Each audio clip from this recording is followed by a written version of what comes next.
Awakening with Brahma Kumaris. Om Shanti. Awakening with Brahma Kumari में आप सबका स्वागत। आप जानते हैं इन दिनों हम जीवन को एक नए अंदाज से देख रहे हैं। अभी तक मन पर ध्यान दिया था और सोचा था कि मेरे रिश्तों में फ़र्क आ रहा है, मेरी प्रोफेशनल लाइफ अच्छी हो गई, मैं खुद अच्छा फील करने लग गया। लेकिन जब ये देखा कि यही शरीर पर भी कितना असर डाल रहा है तो लगा कि इस पर काम करना ज़्यादा ज़रूरी है। अब किया कैसे जाए, वो कौन सी स्किल्स हैं जिनको हम सीख कर लाइफ को एक बेहतर तरीके से जी सकते हैं, वो हम सीख रहे हैं। आपको याद हो हमने बात की थी कि जो हम खा रहे हैं यानी कि जो अन्न है उसका मन पर कितना असर पड़ रहा है। इसीलिए सही खाना, डाइट एक अलग एस्पेक्ट है, लेकिन किस वाइब्रेशन के साथ, किस थॉट के साथ खाना और उसे बनाना, और साथ ही कई और एस्पेक्ट हमने लिए थे। आज इसी बात को थोड़ा और आगे बढ़ाते हैं। हर बार की तरह हमारे साथ हैं जाने माने साइकोथेरेपिस्ट डॉक्टर गिरीश पटेल, हमारे साथ हैं ब्रह्मा कुमारी सिस्टर शिवानी। आप दोनों का स्वागत। ओम शांति। ओम शांति। डॉक्टर पटेल, एक बार रिकैप लेते हैं हल्का सा, क्योंकि इतना अभी तक जहाँ खाने की बात आती है, डाइट की बात आती है, हेल्दी फूड की बात करते हैं, कई बार ऑर्गेनिक फूड की भी बात करते हैं, और कई बार फिर कहते हैं कि जंक फूड। तो हम सब इस बात से अवेयर हैं कि ये तीनों अलग अलग हैं और इनका हमें बैलेंस क्रिएट करना है, क्योंकि हम तीनों ही खा रहे होते हैं। ये जो मन की बात थी उसका, और ख़ासकर अगर हम वेजिटेरियन फूड की बात करते हैं, उसका जो इफ़ेक्ट है, उसके जो लाभ हैं हमारे जीवन में, उसको थोड़ा सा लेकर आते हैं। जो बातों की हमने चर्चा की थी, एक तो खाने में जो वाइब्रेशंस हैं वो जितने अच्छे होंगे उतना हमें भी अच्छे वाइब्रेशंस मिलेंगे। दूसरी बात कि जो बनाने वाला व्यक्ति है उसकी मन की स्थिति कैसी है। अगर उसकी मन की स्थिति शांत है, पवित्र है, तो पवित्रता के वाइब्रेशन खाने में भी आएंगे। तो उस पर भी हमें पूरा ध्यान रखना चाहिए। तीसरी जो बात थी कि नॉन वेजिटेरियन फूड में हाई कोलेस्ट्रॉल है कि जो बहुत ही हार्मफुल है। मांसाहार में भले ज़्यादा प्रोटीन है, परंतु ये बात समझने की आवश्यकता है कि हमें ज़्यादा प्रोटीन की आवश्यकता नहीं है। उल्टा ज़्यादा प्रोटीन नुकसान कर सकता है। आपने भी कई बार सुना होगा कि खून में यूरिक एसिड का लेवल बढ़ गया तो जॉइंट पेन्स होने लगे, मसल पेन होने लगे। तो हमें थोड़े से प्रोटीन की आवश्यकता है। वो वेजिटेरियन डाइट में जो प्रोटीन वो बहुत अच्छा है। दालों में सोयाबीन का प्रोटीन फर्स्ट क्लास प्रोटीन है, इस बात को समझना चाहिए। साथ साथ यह भी बात कि हमारे शरीर की रचना ही वेजिटेरियन डाइट के लिए हुई है। हम पेट्रोल की गाड़ी में डीजल नहीं डालते। ऐसे जब हमारे यह शरीर ही वेजिटेरियन डाइट के लिए बना है तो हम नॉन वेज का उपयोग क्यों करें। और आप प्राणियों को देखो, जो वेजिटेरियन एनिमल है, जैसे कि हाथी मर जाएगा परंतु मांस नहीं खाएगा, शेर मर जाएगा परंतु घास नहीं खाएगा, क्योंकि उसके शरीर की रचना उसी तरह से हुई है। तो इन बातों पर ध्यान देने की ज़रूरत कि वो अपने नेचुरल हैबिटेट से या नेचुरल वे है उससे बाहर नहीं निकल रहे हैं। हम निकले और हमने सिस्टम्स में गड़बड़ की है, तो हाँ, हम तो वो बीमार भी सफ़र होने लगे। हम वो सफ़र करें। इनफैक्ट ये जो आई स्टिल रिमेंबर एक बात जो कही थी आपने कि जब उसे किल किया जा रहा है तो वो जो टॉक्सिक हार्मोन्स थे वो हम कंज्यूम कर रहे थे। डॉक्टर पटेल, एक और जो एस्पेक्ट जहाँ हमने टॉक्सिक केमिकल्स की बात की है कि जब प्याज और लहसुन के साथ भी बहुत बड़ा क्वेश्चन मार्क ये रहता है कि ये क्यों नहीं, क्योंकि प्याज के भी बहुत सारे यूज़फुल मेडिकेशन में, मतलब मेडिकली भी बहुत सारी चीज़ें बताई गई हैं, और लहसुन की तो कोलेस्ट्रॉल लेवल को लेकर या हार्ट की प्रॉब्लम्स हैं, रिकमेंड किया जा रहा है। कई जैन लोग थे जिनको मेडिकली ये कहा गया कि आपको लहसुन खाना ही चाहिए, चाहे वो सुबह अर्ली मॉर्निंग था या सब्ज़ी में डाल के या ये कुछ करके। तो हम जब खाने की बात करते हैं विद राइट केमिकल्स, तो उसमें क्या इनका इफ़ेक्ट है? कनुप्रिया जी, मैं समझता हूँ इसको है ना एक होलिस्टिकली समझना चाहिए। हम थोड़ा उतना ही शॉर्ट चीज़ को ही समझते हैं। ये क्यों इतना इसके ऊपर दबाव डाला जा रहा है, क्योंकि प्याज और लहसुन कोलेस्ट्रॉल को थोड़ा सा कम करते हैं। तो साथ साथ में उसकी दूसरी इफ़ेक्ट को हम देखें कि जैसे प्याज को जब हम काटते हैं तो काटते समय भी आँखों से आंसू आते। क्यों? क्योंकि उसमें वोलेटाइल एसिड्स है। जो वोलेटाइल एसिड्स आँख में जाते और लैक्रिमल ग्लैंड बाहर है, तो लैक्रिमल ग्लैंड को स्टिमुलेट करते और उसके कारण आंसू आने लगते। अब सोचिए कि जब सिर्फ आप तो काट रहे हैं आपको दूर से ही बहुत सूक्ष्म मात्रा में वॉलेटाइल एसिड्स आँखों में गए और इतना स्टिमुलेशन हुआ। जब अब आप प्याज को खाते हो तो पूरा डायरेक्ट उसकी इफेक्ट होगी 10 टाइम्स मोर। जब वो नर्व्स के संपर्क में आएंगे तो कितना उससे स्टिमुलेट करेंगे, तो वह स्टिमुलेशन और भी हार्मफुल है। आप में इरिटेशन बढ़ेगा, गुस्सा बढ़ेगा, पेशेंस कम हो जाएगी। तो ये बातें मोर हार्मफुल है। लंदन में एक रिसर्च भी हुई है जिसमें देखा गया कि भल लहसुन खाने से थोड़ा कोलेस्ट्रॉल कम होता है, परंतु उसकी तुलना जब एक्सरसाइज के लिए की गई कि आप आधा घंटा एक्सरसाइज करो तो करीब 4 गुना ज़्यादा कोलेस्ट्रॉल कम होता है। तो थोड़ी सी एक्सरसाइज क्यों ना कर ले। और बात है कि हरी सब्जियां खाओ, फ्रूट्स खाओ, तो उससे जो कोलेस्ट्रॉल कम होगा वो सेम है, और साथ साथ और बहुत सारे बेनिफिट्स होंगे। फ्रूट्स के, सब्जियों के और आपको बेनिफिट्स होंगे। तो ये सबसे अच्छा ऑल्टरनेटिव है स्वास्थ्य के दृष्टि से भी। डॉक्टर पटेल, लहसुन की जहाँ तक बात है, उसका भी उसके जो केमिकल्स हैं वो भी क्या हमारी सोच दे पर ऑल्सो इवन, ये तो पूरा एक है कि टॉक्सिक शॉक कहते हैं उसको। अच्छा, कि जो नर्व्स की बात बताई ना कि उसमें केमिकल्स है, वो ब्रेन पर बुरा असर डालते हैं, और रिसर्च भी हुई है कि it can take you into toxic shock. वो इरिटेशन होगा, और उस बात को किसी ने देखा ही नहीं। बस एक कोलेस्ट्रॉल कम होता है, बस बहुत बड़ी पब्लिसिटी कर ली इस पर। लेकिन अगर उससे वो इरिटेशन और एंजाइटी बढ़ता है तो फिर कोलेस्ट्रॉल तो फिर बढ़ेगा भी। हाँ, अल्टीमा भी ये भी बात ठीक है, नहीं, क्योंकि कम लीवर इतना प्रोड्यूस हो रहा है, करता है। कम इतना हो रहा है। लेकिन ठीक है, अगर इतना 10% कम हुआ लेकिन इतना स्ट्रेस एंजाइटी क्रिएट किया, 20% बढ़ गया, तो वी आर स्टिल 10% अप ना। तो दैट वी हैव टू देखना ये है कि भी लीवर सबसे ज़्यादा जो कोलेस्ट्रॉल लीवर प्रोड्यूस करता है। खाने में तो हम थोड़ा सा ही लेते हैं, तो स्ट्रेस, एंजाइटी आदि से लीवर ज़्यादा फिर कोलेस्ट्रॉल प्रोड्यूस करने लगेगा। तो एक नहीं, होलिस्टिकली इस बात को देखा जाए तो प्याज और लहसुन से बचना ही सबसे अच्छी बात है। तब मन भी शांत रहेगा, साथ साथ हम अच्छा योग का अभ्यास भी कर सकेंगे। हमने पिछली बार जब बात की थी कि खाना बनाते वक्त भी और जब खा रहे हैं तब भी, तो क्या पर्टिकुलर थॉट्स रखें? बिकॉज अब बहुत सारे लोगों के हमारे पास कॉल्स आए, मेल्स आए इस बात को लेकर कि फिर क्या करें, कौन सा थॉट रखें, बिकॉज वो तो याद ही नहीं रहता। जैसे हम ऑटोमेटेड मोड में हैं, कुछ भी सोच रहे होते हैं और हम खाना बना रहे होते हैं। सी दोनों चीज़ें जो हैं, जैसे हम कपड़े धो रहे होते हैं तो हम याद थोड़ा कि हम क्या सोच रहे हैं, या तो इसमें अगर इतना इफ़ेक्ट है तो क्या थॉट्स रखें? जैसे हमें ये समझ में आने लगता है कि जो हमारा मन की स्थिति है वो अन्न पर असर डालेगी, और जो अन्न हम स्वीकार करेंगे उसका मन पर असर होगा। Now we become very careful while cooking. जैसे आपने कहा कौन सी थॉट्स क्रिएट करें, तो we have a whole range now from toxic thoughts to elevated thoughts. तो अगर आपको एलिवेटेड भोजन खाना है तो आपकी थॉट्स भी कैसी होनी चाहिए उस समय? एलिवेटेड थॉट्स होनी चाहिए।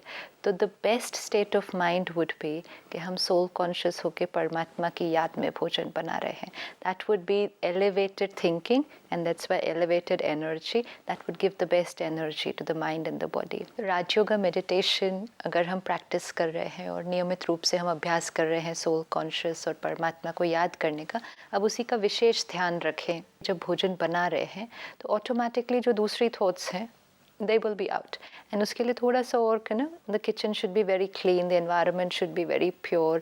आप परमात्मा की याद के कुछ गीत बजाएं साथ में, तो एक पूरा एटमॉस्फेयर उस तरह से क्रिएट हो जाता है कि थॉट्स आपकी ऑटोमेटिकली फिर उसी तरफ चलती हैं। और अगर कोई बात परेशान कर रही है, अभी अभी किसी से झगड़ा हुआ है, कुछ हुआ है, don't go to cook, sit with yourself, resolve the issue and then go into the kitchen. Otherwise गुस्से वाला खाना बनेगा। जो शिवानी बहन ने बताया उसमें एक चीज़ मैं छोटी सी ऐड करना चाहता हूँ कि खाना बनाने से पहले ही 15-20 मिनट अच्छे से मेडिटेशन कर लो, फिर ही जाओ।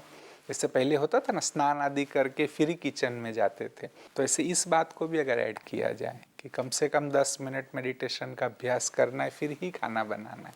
अगर ध्यान नहीं लग पा रहा है तब क्या करें? मतलब ध्यान में ही नहीं जा पा रहे हैं हम, सारी चीज़ें ज्ञान समझने के बाद से शिवानी, बहुत लोगों का ये भी बात आती है, उसमें भी क्या जो हम खाना खा रहे हैं वो कोई वजह बनती है? तो दोनों चीज़ें हैं।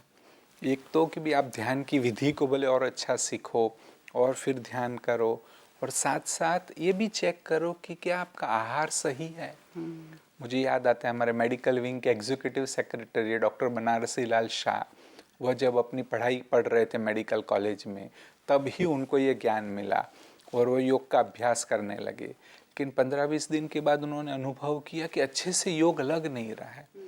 ध्यान में जो एकाग्रता बननी चाहिए, अनुभव होना चाहिए, वो अनुभव हो नहीं रहा है। तो उन्होंने वहाँ पर जो ब्रह्मा कुमारी बहन थी उनको पूछा कि बहन जी मेरा अच्छे से योग नहीं लगता है। तो उन्होंने यही प्रश्न किया कि आप खाना कहाँ खाते हो? तो नेचुरली तब तो मेडिकल कॉलेज में हॉस्टल में थे, तो कहा मैं तो मैस में खाता हूँ। तो बहन ने कहा देखो यही मुख्य कारण हो सकता है कि आपका जो खाना है उसके वाइब्रेशन आपको असर कर रहे हैं और अच्छा योग नहीं लगता है। आप कोशिश करो कि अपने आप भोजन बनाओ। फिर भल सारी व्यवस्था करनी पड़ी, लेकिन उन्होंने सोचा कि योग का तो अच्छा अनुभव होना ही चाहिए और थोड़ा प्रबंध किया, अपने आप भोजन बनाने लगे। कहते बस थोड़े ही दिन में मेरा अच्छा योग लगने लगा। This is even my experiences. मेरा अपना भी अनुभव यही है कि अभी तक ज्ञान समझ में आया, हर चीज़ को इम्प्लीमेंट किया, ध्यान भी, योग भी जो था वो लगा, लेकिन जो फीलिंग ऑफ एलिवेशन हर बार मैं प्रोग्राम में आती थी और मैं अच्छा फील जब मैं बात कर रही हूँ, I could make it out कि I should feel that way, लेकिन बाहर दिन भर में नहीं हो पाता था वो, क्योंकि कहीं ना कहीं कोई ऐसा थॉट क्रिएट होता ही था। द मोमेंट आई एक्चुअली, और अब मैंने रियलाइज़ किया कि कभी घर का कभी बाहर का, कभी घर का, क्योंकि लाइफस्टाइल ऐसा है कि कभी बाहर का करना ही पड़ रहा था, लेकिन when I change that actually lot of things changed. This is what I would like to share with lot of viewers कि खाने के ऊपर concentrate करके खुद भोजन घर पे उस पर करने से एक परिवर्तन जो कि बहुत इम्पोर्टेंट रहा कि मैं हल्की होने लग गई। चाहे जिम्मेदारी भी लेनी है, मैं अल्टीमेटली बहुत स्ट्रेस में आती थी, वो कम हुआ है बिकॉज आप औरों का स्ट्रेस अब कंज्यूम नहीं कर रहे। हाँ थ्रू शायद फूड। एक पहले था आप मेहनत कर रहे थे लेकिन डिप्लीट भी कर रहे थे, अब क्या हुआ, डिप्लीशन बंद कर दिया, तो कम मेहनत ज़्यादा रिजल्ट। अगर वैसे भी योग करने का अभ्यास करेंगे धीरे धीरे धीरे होगा, लेकिन मेहनत बहुत ज़्यादा हो रही थी। हाँ आपको हर चीज़ पे एफर्ट था, क्योंकि आपने बहुत सारी अडल्ट्रेशन की है ना अपनी एनर्जीज के साथ, तो फिर वो सोल कॉन्शियसनेस एक्सपीरियंस करना थोड़ा सा डिफिकल्ट था। लेकिन जैसे ही आपने अपने आप को प्रोटेक्ट कर लिया उन सब एनर्जी से और आपको विधि आ गई, तो you are able to do it much faster, and वो आप लाइटर फील कर रहे हैं क्योंकि आपकी एनर्जीज हायर लेवल की हो गई है।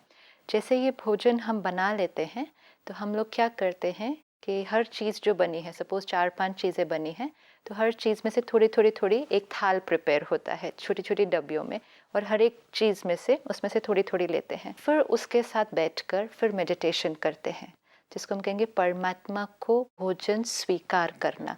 Basically it is your highest elevated thoughts कि मैं आत्मा उस परमात्मा से पवित्रता की शक्ति लेकर उस सारी चीज़ों में डाल रही हूँ। ठीक है, this would be for another 10-15 minutes कि आप उस भोजन को, अगर मेरा बनाते समय कहीं कुछ, देखो 2 चीज़ें हैं ना, बैठकर मेडिटेशन करते हैं तो और अटेंशन होता है, कर्म करते हुए मेडिटेशन करते हैं तो कभी कभी थोड़ी थोड़ी और बातें आ जाती हैं। सपोज 2 लोग किचन में बना रहे हैं, कुछ और बात हो गई, कुछ और माइंड में आ गई, तो उसी भोजन को लेकर अब बैठकर फोकस्ड मेडिटेशन करते हैं, जिसको हम कहेंगे भोग लगाना। तो तब फिर 15 मिनट उसके साथ बैठे योग में, फिर वो भोजन लेके जाते हैं और वो थोड़ी थोड़ी जो चीज़ें थी उसको वापस सारी डिश में मिक्स कर देते हैं। सो बेसिकली आपने वो प्योरिटी से भरा वाइब्रेशन उस आइटम का उस पूरी चीज़ में मिक्स कर दिया। फिर जब हर एक की प्लेट में आ जाता है डाइनिंग टेबल पर, हर एक 2-3 मिनट कम से कम पहले साइलेंस में बैठकर परमात्मा को याद करके उस भोजन को दृष्टि देता। दृष्टि देना मतलब फिर वाइब्रेशंस देना उसको। इतने स्टेजेस ऑफ प्योरिफिकेशन के बाद वो भोजन को अंदर स्वीकार किया जाता है, तब उसको कहेंगे सात्विक अन्न। सात्विक अन्न मतलब सिर्फ वेजिटेरियन खाया वो सात्विक अन्न नहीं। सात्विक अन्न ये भी नहीं कि वेजिटेरियन लिया, प्याज लहसुन नहीं लिया, वो भी नहीं। सात्विक मतलब जिसकी एनर्जी सात्विक है, that's also very important criteria. और फिर प्रयास करते हैं कि भोजन करते समय वातावरण कैसा है, टेलीविज़न डेफिनेटली नहीं, एंड कई बार आजकल होता है कि डाइनिंग टेबल पर ही सारा दिन की डिस्कशन हो जाती है क्योंकि सब लोग उसी टाइम मिलते हैं, तो कई बार उसमें घर में चलने वाली प्रॉब्लम्स, ऑफिस की बातें, नॉट द राइट एनर्जी वो 10 मिनट के लिए। तो प्रेफरेबल तो होता है 10 मिनट साइलेंस में भोजन, लेकिन definitely not discussions, arguments and definitely not television. 10 minute ही खाना खाना है, we can do it without the television. नहीं तो फिर हम ही ये छोटी छोटी गलतियां कर रहे हैं और फिर हम ही कह रहे हैं कि जीवन में ये स्ट्रेस इतना नेचुरल क्यों हो गया। ये छोटी छोटी बातें हैं। राइट क्वांटिटी को कंज्यूम करेंगे, नहीं जब तो भी कभी डिस्कशन ज़्यादा, करते हैं। हाँ, अगर कोई ऐसी बात है आप ज़्यादा ही खा लेंगे, कुछ होगा, डिप्रेस्ड हुआ, आपकी भूख ही ख़त्म हो जाएगी। तो इसलिए भी बहुत ही ज़रूरी है। केवल बात करनी है, पहले ही कर लो या उसके बाद करो, बेस्ट है। तो डाइनिंग टेबल बस परमात्मा की याद में साइलेंस में ही भोजन स्वीकार करो तो बेस्ट इफेक्ट होगी। एक और चीज़ मुझे आपसे जाननी है, इनफैक्ट ये भी मैं अपने सभी परिवार के लोगों के साथ शेयर करूं कि खाना बनाना मुझे बहुत मुश्किल, क्योंकि टाइम नहीं होता था, but I realise it's only one mindset. आज मुझे 6 बजे, 6:30 बजे, 7 बजे भी निकलना है, तो उससे पहले भी बनाया जा रहा है। इट्स जस्ट कि थोड़ा सा 5 मिनट या 10 मिनट का ही फ़र्क है उठने का और अपने आप को मेंटली प्रिपेयर करने का। Otherwise it's not very difficult. Lifestyle change होने में टाइम नहीं लगता। लेकिन ये जो आपने कहा ना कि खाना जब बनाते हैं, कई बार मैंने देखा है मदर्स के साथ जो बेसिकली प्रॉब्लम आ रही है, ये वाइफ्स के साथ भी, वो चाहती हैं कि हम अपने हाथ से खाना बना के दें, मैं बना दूं फटाफट, लेकिन उसमें जो हड़बड़ी है और एक एंग्जाइटी रहती है कि अब ये खा ले, सही ये खाएगा कि नहीं खाएगा, इसको ऐसे करो। ये थॉट्स क्या ये भी सही है? बिकॉज और माँ को समझ में भी नहीं आता शायद कई बार कि मैं क्या वाइब्रेशंस दे रही हूँ। फियर की ना, हाँ, फियर की और इनसिक्योरिटी की और एंजाइटी की वाइब्रेशन। मैं बना दूँ कि चला ना जाए, ब्रेकफास्ट करके जाएं, ओह चले ना जाएं ये लोग, सो दीज वाइब्रेशंस। और जब खाना खिला रहे होते हैं बच्चों को तब कैसे खिलाते हैं? तब भी कई बार तो आजकल डांट के भी खाना खिला देते हैं। कई बार तो हाथ उठ जाता है बच्चे पे अगर वो खाना नहीं खा रहा। क्यों? सारा फोकस ये है कि वो एक चपाती उसके अंदर चली जाए, बच्चा रो वो रहा दूध चला जाए, पर because the focus is only on the physical, कि ये फिजिकल चीज़ के फिजिकल न्यूट्रिएंट्स हैं, ये न्यूट्रिएंट्स बॉडी के अंदर चले जाएं। ये कभी नहीं अटेंशन रहा कि ये कितने इमोशनल जो पेन है ये भी साथ में अंदर वो लेकर जा रहा है। तो कभी भी बच्चों को इस तरह से रुला कर मार पीट करके खाना नहीं खिलाना चाहिए। बच्चे खाते नहीं फिर, ये एक बहुत बड़ा एक सवाल आता है, एक साइकोलॉजिकल है, कुछ भी है, लेकिन बच्चे खाते नहीं। हम टेलीविजन के सामने बिठा के फेवरेट चैनल चला दिया जाता है, एंड देन वो बच्चा देख रहा है टीवी और हम उसको खिलाते जाते हैं कुछ भी जो खाना है जो हम चाहते हैं कि वो खा ले। उसकी मन की स्थिति को ठीक करो। आज बच्चों को प्यार चाहिए, है ना, फोर्स तो कर दिया लेकिन और आपने टाइम नहीं दिया। बच्चे के मन की बात आप सुन नहीं रहे हो, तो उसके लिए सचमुच बच्चों के लिए टाइम दो। अगर वो आप टाइम देने लगेंगे, उनके इमोशंस को समझेंगे, तो ऑटोमेटिक भूख लगेगी और बच्चे खाएंगे। फिर भी जो एक दूसरा प्रश्न आता है कि वो हेल्दी खाना नहीं खाते हैं, तो बोले कुल चीज़ों को मिक्स भी की जा सकती है कि भाई फ्रूट जूस अच्छा है और उसके साथ और कोई चीज़, जैसे कैडबरी बच्चे को बहुत पसंद है, वो कोई रीति से मिक्स कर दो और खाए, तो बोल थोड़ा सा अनहेल्दी भी जा रहा है परंतु साथ साथ में 70% हेल्दी फूड जा रहा है, तो उसकी ओवरऑल पॉजिटिव इफेक्ट होगी। एंड देन अगर हम डर, बिना गिल्ट के, आई हैव जस्ट रियलाइज कि ये वाली चीज़ें भी तो हम दे रहे थे।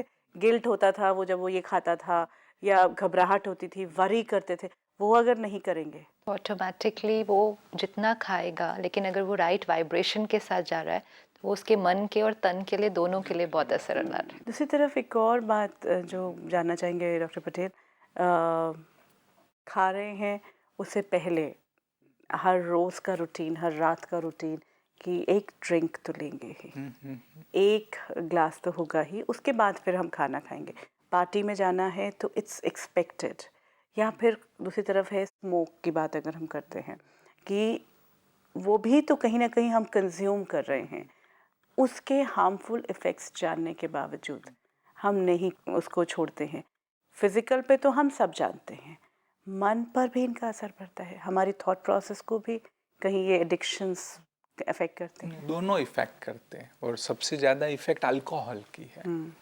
अल्कोहल क्या करता है कि आमतौर पर हमें पता है कि भी मुझे क्या करना चाहिए, नहीं करना चाहिए। जैसे खाने की बात कि मुझे ज़्यादा नहीं खाना चाहिए, हम लॉजिकली जानते हैं। और कुछ बातें कि भाई इस प्रकार से व्यवहार नहीं करना चाहिए, ऐसे बैठना नहीं चाहिए, वो जो कंट्रोल है वो एक हमारी नर्वस सिस्टम है, भला आत्मा ही कराती है, परंतु आत्मा उन नर्व्स का उपयोग करके उस कंट्रोल को लाती है। जब हम शराब पीते हैं तब यह कंट्रोल समाप्त हो जाता है और हमें ये सेंस नहीं रहती है कि कितना खाना चाहिए। व्यक्ति बहुत ज़्यादा खा लेगा, ऐसे बोलना चाहिए, वो बोल लेगा। इसीलिए देखो शराब पी हुई हालत में कैसे व्यक्ति गालियाँ देने लगता है, गुस्सा करता है, रैश ड्राइविंग हो जाता है और फिर एक्सीडेंट भी हो जाते हैं। तो ये एक बहुत बड़ी बात है कि भले शराब की छोटी सी पॉजिटिव इफेक्ट हो, लेकिन नेगेटिव इफेक्ट बहुत ज़्यादा है। और शराब से तो ब्रेन भी डैमेज होता है, साथ साथ डायरेक्ट इफेक्ट है वो लीवर पर होती है, हमारा लीवर डैमेज होने लगता है, एसिडिटी होती है। इन सब बातों को भी साथ में मिलाए तो फिजिकल और साइकोलॉजिकल दोनों point of view in addiction पर विजय प्राप्त करना चाहिए। ऐसा भी कुछ है कि हम इमोशनली वीक हैं, हमारे पास वो स्ट्रेंथ नहीं है, वो विल पावर नहीं है कि हम एडिक्शंस की तरफ जा रहे हैं। हाँ, तो मेन कारण तो यही है। सभी को ये पता है कि टोबैको की क्या नेगेटिव इफेक्ट होती है, फिर भी ये व्यसन ले रहे हैं क्योंकि विल पावर में ही कमी है। एक बार मित्र ने कह दिया, व्यक्ति ने 1-2 बार टेस्ट किया और फिर उसके वह संस्कार हो गए और सदा के लिए आदत हो गई। कोशिश करने के बावजूद भी यहाँ तक आजकल जब सब्स्टिट्यूट भी देते हैं, निकोटीन च्यूइंग गम्स दिए जाते हैं, निकोटीन पैच लगाते हैं, फिर भी नहीं छोड़ पाते क्योंकि विल पावर में ही बहुत बड़ी कमी है। तो अगर हमने थॉट पर काम किया, इमोशन पर काम किया, तो एडिक्शन से जिनसे मतलब कितना वक्त लग जाता है वो नहीं निकल पाते, निकल पाएंगे। एक बात और डॉक्टर पटेल, ये तो बात हमने मोटी मोटी एडिक्शंस की। कई बार एडिक्शन है मीठा खाने की, चॉकलेट की, और डायबिटीज़ है, उसके बावजूद बार बार हम खाने की बात करें, मन कर रहा है कि वो खा लें, मतलब उसके बिना रहा नहीं जाता। ये भी क्या कहीं मेरे मनोबल को कम करती है और फिर इनका असर पूरे उस पर जाता है, पूरे सिस्टम पर जाता है? डेफिनेटली ये भी एडिक्शन है। या तो इससे भी कह सकते हैं, आपने जैसे कहा कि डायबिटीज़ के पेशेंट है, पता है फिर भी खा रहे हैं। मैंने ऐसे भी लोग देखे हैं कि जिनका नी रिप्लेसमेंट होना है, वेट बहुत ज़्यादा है, फिर भी खाने के बाद फिर से मीठा खा रहे हैं, तो उनको तो ऑलरेडी हार्मफुल इफेक्ट हो गई। पता है कि नी रिप्लेसमेंट होना है, सिर्फ खर्चे की बात नहीं है, सारे जीवन का सवाल है, फिर भी व्यक्ति मीठा खा रहा है, तो मीठे खाने का भी एक एडिक्शन हो जाता है। उस पर भी पहले से ही अगर हम थोड़ा सा काम करें कि यह कौन सी स्थिति है, मुझे कम करते जाना है और फिर टोटली मैं समाप्त कर दूँ। और साइंटिफिकली भी देखा जाए तो खाने के ऊपर मीठा कभी नहीं खाओ, क्योंकि जो आप मीठा खाते हो उसका डाइजेशन स्मॉल इंटेस्टाइन में जा कर के होता है। शुगर का डाइजेशन स्मॉल इंटेस्टाइन में होता है। खाने के ऊपर जब आप मीठा खाते हो तो वहाँ पर ही 3 घंटे रहेगा और उसमें जो परिवर्तन आएगा वह परिवर्तन बुरा होगा। तो जिनको डायबिटीज़ नहीं भी है, अगर मीठा खाना ही है तो लंच और डिनर के बीच में कभी खाओ, कि जब आप खाली पेट हो तो तुरंत स्मॉल इंटेस्टाइन में जाएगा, वो डाइजेस्ट हो जाएगा। हम में से कितने ये खा रहे हैं? और मैक्सिमम जो है वो ये था कि खाने के ऊपर, पर खाने के बाद जो गुड़ खाते हैं, वह पहले गुड़ था, अभी और चीजें हो गई, लेकिन वो भी हार्मफुल है। हाँ, एडिक्शन। सी हम कितने अनअवेयरनेस के साथ जी रहे हैं। कहा जाता है कि अच्छा है कि खाना खाओ, रात को थोड़ा सा गुड़ खा लो, लेकिन वो आदत हो गई। हाँ, तो वो सही नहीं है। बिल्कुल नहीं। सिस्टर शिवानी, एक और बात हम जानना चाहेंगे कि कहा जाता है जो मन कर रहा हो वो खाना चाहिए। मन जो कर रहा हो, लेकिन एक बार नॉलेज है तो अपने मन को समझाना भी अब हम सीख रहे हैं। मन तो गुस्सा करने के लिए भी कर रहा होता है, but not necessarily it's healthy for me. I am realising that. तो मन जो कर रहा है वो नहीं, जो मुझे ज्ञान समझ में आ गया है उस हिसाब से मुझे अपने मन को अब समझाना है कि मुझे मेरे लिए क्या राइट है। ऐसे तो हमारे बच्चों का भी मन कर रहा होता है ना बहुत कुछ खाने के लिए, हम तो नहीं उनको वो देते सारा कुछ। Why? It's not good for them. Similarly now what's not good for me, तो मुझे अपने मन को भी समझाना पड़ेगा। जितना जितना हम अपने मन को समझा पाएंगे, शायद बच्चे हमारा कहना ज़्यादा अच्छी तरह से मान लेंगे, बिकॉज हम अपने को ही नहीं समझा पा रहे, तो उनको कैसे समझा पाएंगे? The energy won't work then that side. One more thing we need to take care of, कि कौन से धन से भोजन बनाया जा रहा है। See it's a little deeper, लेकिन धन कैसे कमाया गया, फिर वो धन से अन्न आया और फिर वो अन्न से मन पर असर आया। अगर धन कोई थोड़े भी गलत तरह से कमाया गया होगा, किसी को धोखा देकर या एनी मैल प्रैक्टिसेस, तो उसका अन्न नहीं खाना चाहिए। That is also another reason कि आप कहाँ पर अन्न स्वीकार कर रहे हैं, इस पर ध्यान रखिएगा कि वहाँ का धन कैसे कमाया जाता है। Be very careful. आपने जो प्रश्न पूछा ना, वो पहले के ज़माने में कहा जाता था कि भाई मन करे वो करो। वह सत्य भी है कि जब आपको ज़रूरत होती, कई बार मीठे की ज़रूरत होती, बॉडी में जब शुगर कम हो रही है, उसकी ज़रूरत है, तो फिर हमें उसी प्रकार की इच्छा होती है। लेकिन वो कब, कि अगर आप सजगता से सब कुछ कर रहे हो। आज तो क्या है कि हम बहुत फास्ट लाइफ में हैं, सारा दिन खाते ही जा रहे हैं, और उसके बाद जब मन करे तो समझना चाहिए तो व्यसन है, या सचमुच बॉडी की डिमांड नहीं है। अगर आप सही रूप से थोड़ी क्वांटिटी में आहार ले रहे हो, तो जब शुगर लो होने लगेगी तो सचमुच बॉडी डिमांड करेगी और इच्छा होगी कि थोड़ी सी शुगर खानी चाहिए। एक्चुअली हमें अपने मन की आवाज़ आती भी है कि हम गलत कर रहे हैं, बार बार एक नॉक है, हमने ही उसको सुनना बंद किया हुआ है। सिस्टर शिवानी, डॉक्टर पटेल, आज इनफैक्ट ना सिर्फ खाना, मतलब खाना कैसे है, क्या खाना है, बल्कि कहाँ खाना है, किस तरह, उस वक्त क्या थॉट्स रखने हैं, और बनाते वक्त जो आज आपने हमारे सामने, बहुत लोगों को ये था कि फिर हम क्या सोचें, क्योंकि ऐसा सोच नहीं पाते, कुछ भी समझ में ही नहीं आ रहा होता। आपने हमें बताया, thank you so much. Om Shanti. आज हमने बहुत सी बातें समझी। इनफैक्ट अभी तक हम अवेयरनेस में ही नहीं थे कि किस तरह से, जहाँ से जो एक बहुत इम्पॉर्टेंट बात कि धन जो हम कमा रहे हैं, कई बार हम ये भी तो कहते हैं ना कि बेकार इस तरह से कमाया गया धन जो है वो बीमारियों में ही जाता है। तो कहीं ना कहीं उसमें खाना जो है, जो पक रहा है उस धन से, वो हम खा रहे हैं तो बीमार हो रहे हैं। ये सारी चीज़ें अगर हम कोरिलेट करना शुरू करेंगे, ज़रा सोचना शुरू करें, ज़रा देखना शुरू करें, ज़रा से सजग हो जाएं, तो ये सारी बातें जो आज हमने की हैं, अपने लाइफस्टाइल, अपने जीवन का हिस्सा बनाएं। यही तो स्किल होगी कि आप एक डिफरेंट लाइफ जी पा रहे होंगे। कोई बात मन में है, आपका स्वागत, आप हमें ईमेल करें या फिर फ़ोन पर संपर्क कर सकते हैं। If you wish to discuss your problem or have a question to ask or want to know your nearest Raj Yoga Meditation Center, call us on 09999744555. Awakening with Brahma Kumari में आज इतना ही, आगे मिलेंगे। Om Shanti. Om Shanti Om. I'm a peaceful soul. Om Shanti Om. I'm a peaceful soul. ये ध्वनि मंगल ध्वनि है। Om Shanti Om. This sound is a sacred sound. Om Shanti Om. Om Shanti Om. I'm a peaceful